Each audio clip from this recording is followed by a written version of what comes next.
man, hip hop, who? Okay. Who are we talking about? Because to me, if we're talking, are we talking about the internet comment section? Is that what hip hop is?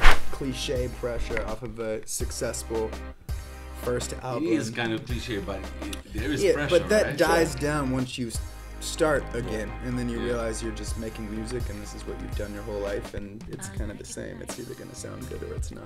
But is it really the same, or are you like in the studio? This is not a drift shop, man. Fuck this. You know, now you have it. Yeah, you have one. No, because thrift shop was never a thrift shop. You know, that was never the intention of thrift shop. Was geht ab, Freunde? Mein Name ist Rooz, eine neue Folge von Was los? Freunde, ich war vor ein paar Tagen unterwegs in der Lanxess Arena, ja, in Köln. Und zwar Macklemore und Rooz, habe ich mir live reingezogen. Freunde, ich kann nur sagen, Mac live ist absoluter Killer. Ja. Der Typ ist genau wie auf Platte live. Ja. Die reißen ab, Lanxess Arena war überdimensional voll. Auf der einen Seite, also Erfolg ist am Start. Auf der anderen Seite, ja, wird denen auch immer vorgeworfen, seid ihr jetzt nur eine One-Hit-Wonder-Band? Obwohl, das stimmt nicht ganz. Die haben ja schon 2 Hits, ja, 3 Hits. Die Frage ist, ob die neue Platte das liefert. Und dann gibt es natürlich auch immer diese Vorwürfe. Ja? Werden die so viel Radio gespielt in Amerika? Kriegen die diese ganzen Radioplays, weil sie Weiße sind? Ja, das war ja auch immer bei Eminem das Ding. Hat ja auch immer die Vorwürfe bekommen, ja, wenn er ein Schwarzer wäre und so weiter. Ihr wisst schon, diese Race-Karte. Auf jeden Fall, Freunde, ich habe mich gefreut, die Jungs wiederzusehen. Ich habe die jetzt schon ein paar Jahre immer wieder getroffen, bei wirklich kleinen Auftritten und jetzt bei so einem Riesenauftritt. Die Jungs sind, wie man auf Französisch sagt, down to earth. Die sind cool. Und ja, verfolgt mich, wie ich von Berlin nach Köln bin, um die Jungs extra zu treffen. Ich halte das Intro kurz, Freunde, ich will euch nicht voll labern und sage mal so, wir sehen uns am Ende der Sendung wieder. Haben. Ich bin so müde, Dicker. 2 Stunden gepennt. Nee, jetzt warte ich. Miese Schlange, ey. Entschuldigung. Backstage-Eingang, das ist eine gute Frage. Am besten fragen Sie mal da unten meine Kollegen. Voll ordentlich alle, so 1000 Leute, sehr ordentlich am Warten. Also kein Hip-Hop-Konzert auf jeden Fall. Wahnsinnsschlange auf jeden Fall. Wir haben hier so einen Raum geklärt jetzt, hab schon so ein Band bekommen, war nicht ganz einfach, Türsteher wollte mich schon weghauen. So, ich baue jetzt meine Sachen hier auf. Die Jungs sind sehr gestresst, wie ich gerade schon sehe. Deswegen baue ich eben schnell auf und werde mit denen ein paar lustige Sachen machen. Ja, die haben bestimmt Bock auf lustige Sachen. Boah, die Jungs kommen gleich. Jetzt habe ich ein bisschen aufgebaut. Ich weiß noch nicht genau, ob ich hier sitze und die Jungs hier so mäßig so hey, so was geht mäßig so.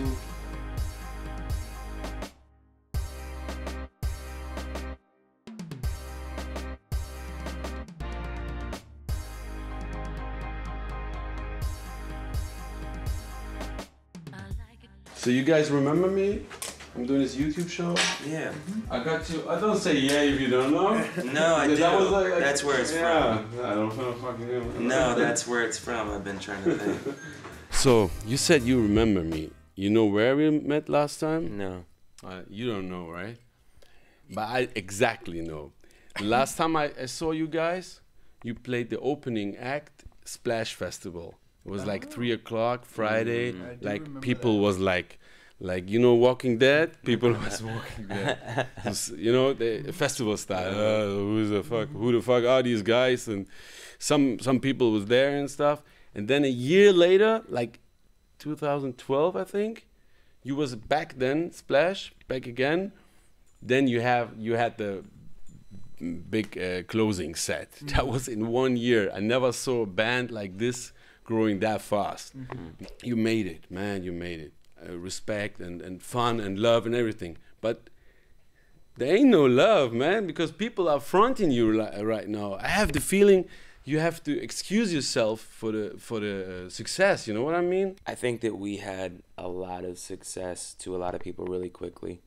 And that, you know, to some people wasn't, I think that if you get that big, period, you're going to have a lot more hate. That's just what it comes from.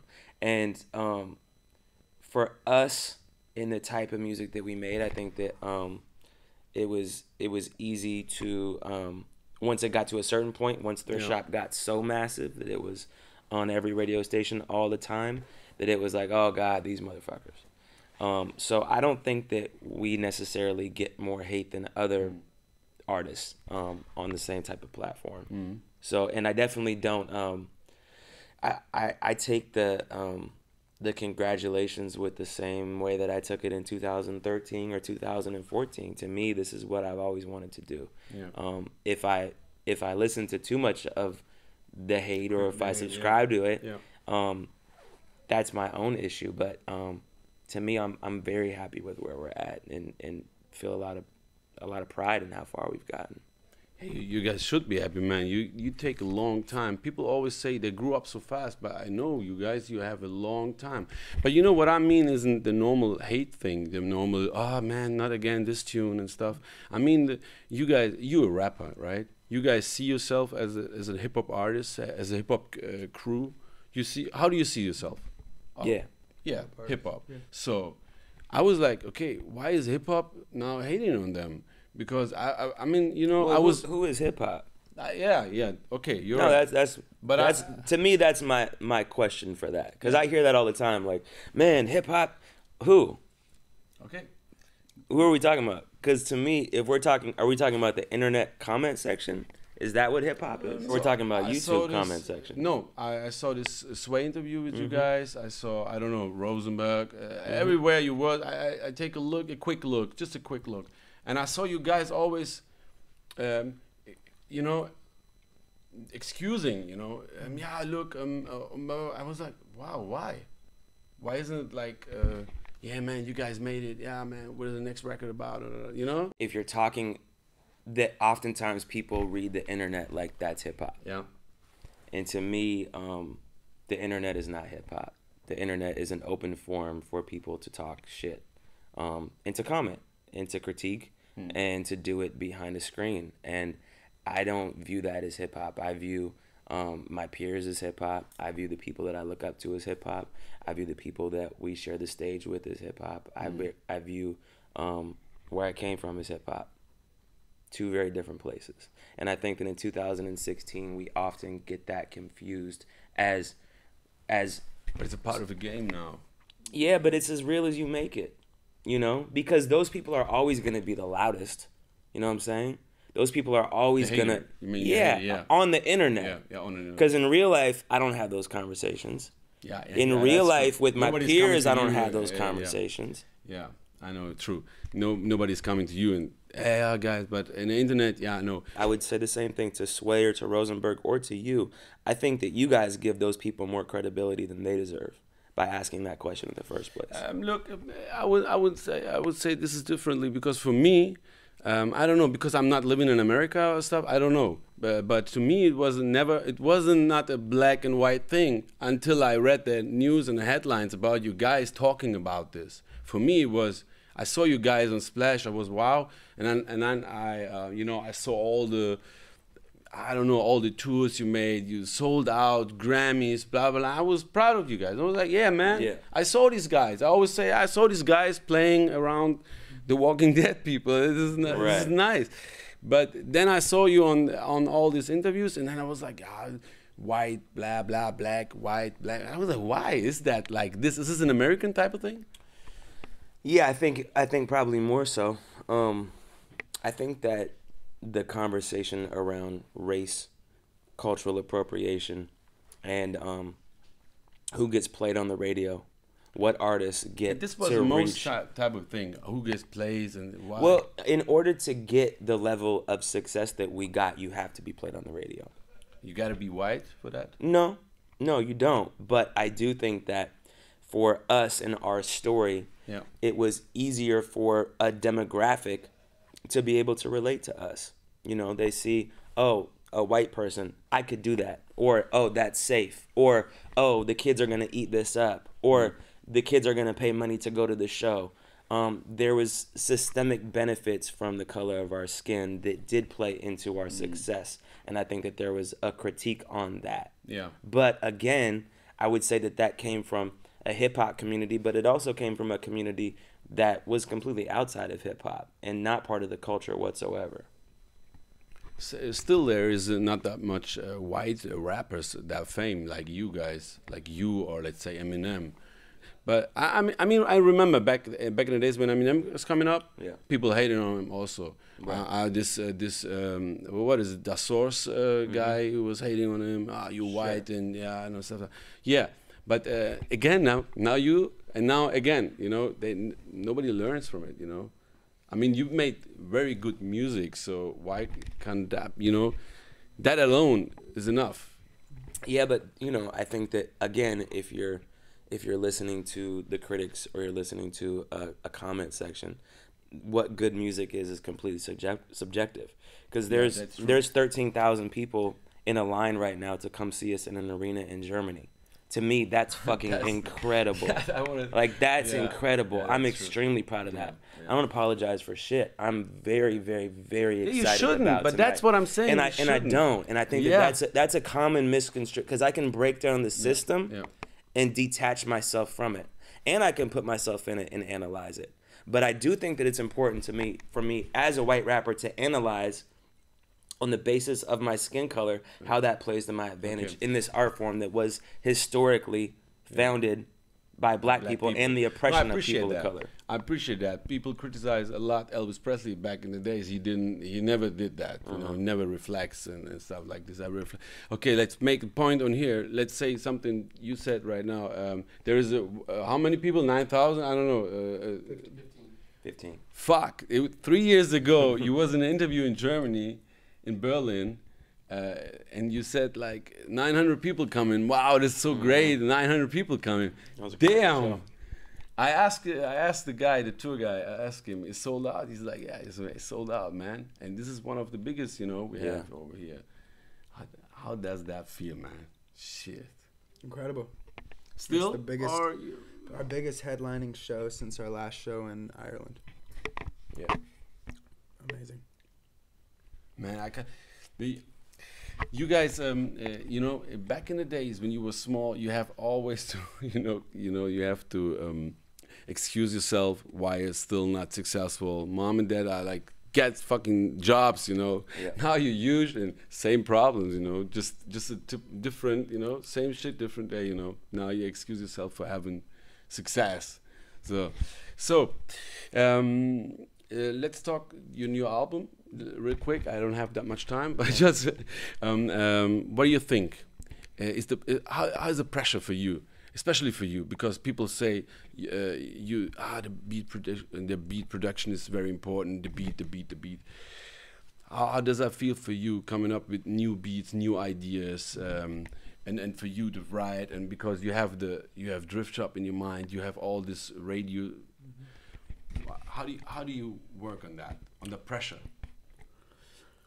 I think you just have to start. I think that I think it's probably easier to start as a beat maker or a producer because inherently it's not topical. You're making beats. You're in different moods. You're trying different things. You're scratch this, try that. You're working with other individuals. I think that to start the beat process, you just kind of building an archive of ideas that you can circle back to.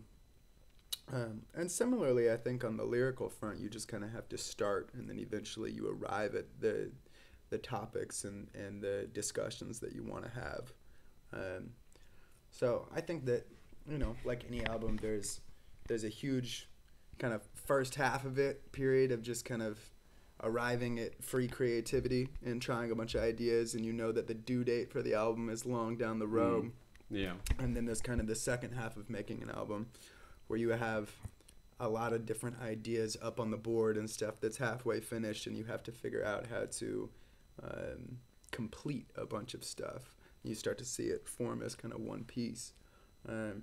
So I think that like that pressure, that kind of cliche pressure off of a successful first album. It is kind of cliche, but there is pressure, but that right? dies down once you start again, and then you realize you're just making music, and this is what you've done your whole life, and it's kind of the same. It's either going to sound good or it's not.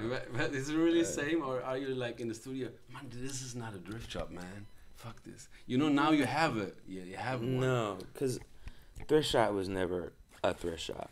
You know, that was never the intention of Thrift Shop.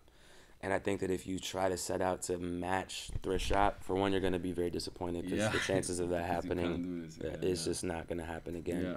And two, I think that we weren't trying to do that really. Still not trying to do that. You know, I want to be successful. I want to continue to play big shows and be able to do what I love to do. But, you know, I look at where I'm at right now without a thrift shop versus where I was with a thrift shop, and I would say that I'm way happier right now. So how are we measuring success? Yeah, true. It was a kind of Smells Like Teen Spirit kind of track, thrift shop for you. But you know, you remember Nirvana. I don't know if you remember Kurt Cobain. I know what you're talking about. He was like, okay, fucking, I skipped that track. Yeah, people he hated are booing on him, you know. Yeah. Blah, but he was like, fuck, I'm more than this, you know. Right. And you know, you kind of relate to Kurt Cobain. I'm happy that you're sober. You know, we need you. You know, when I was young, I grew up with him and I needed him, but then he passed away, you know, just because of fucking drugs, you know. Yeah. So it's good to have you guys. I'm really, really excited about the show. I saw you guys 1 or 2 times Splash, but I'm really happy to see you. I'm excited to see you right now because this is new for me, because you was around the world. Grammy's here, Grammy's down, Madonna is calling you, Kendrick is calling you, bro, I have to talk with you guys. Now you're big, you know, I want to see the show, you know, I want to see what you're doing right now. Because now no, I don't want to front you, but you're sitting right now completely different than I remember you. Right. You was like, yeah, man, yeah. So now you're sitting like totally like, man, it's like different problems in the brain, you know, drinking a tea because sick of all the touring, you know, this different, man. Okay, man. Good. Thank you for your time. Thank you.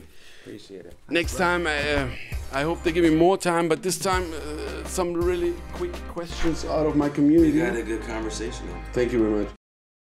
So, Freunde, ich hoffe, es hat Spaß gemacht. Ich habe ihn derweil gekocht und den Abwasch nicht gemacht. Macklemore, Ryan Lewis, Alter. Schöne Grüße. Shoutout, so jetzt nochmal so auf Englisch, als ob die das selber gucken, so bei 100 Interviews.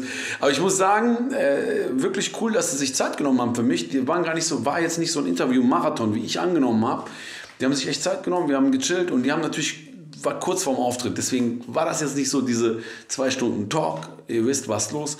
Ansonsten, ja, Freunde, schreibt mir doch mal in die Kommentare. Besucht ihr die live? Die sind, ich weiß gar nicht, ob sie jetzt gerade noch in Deutschland sind. Aber ich werde mal versuchen, Tourtermine, Webseite und ein Link zur neuen Platte mache ich euch in die Beschreibung. Die neue Platte kann was, ja?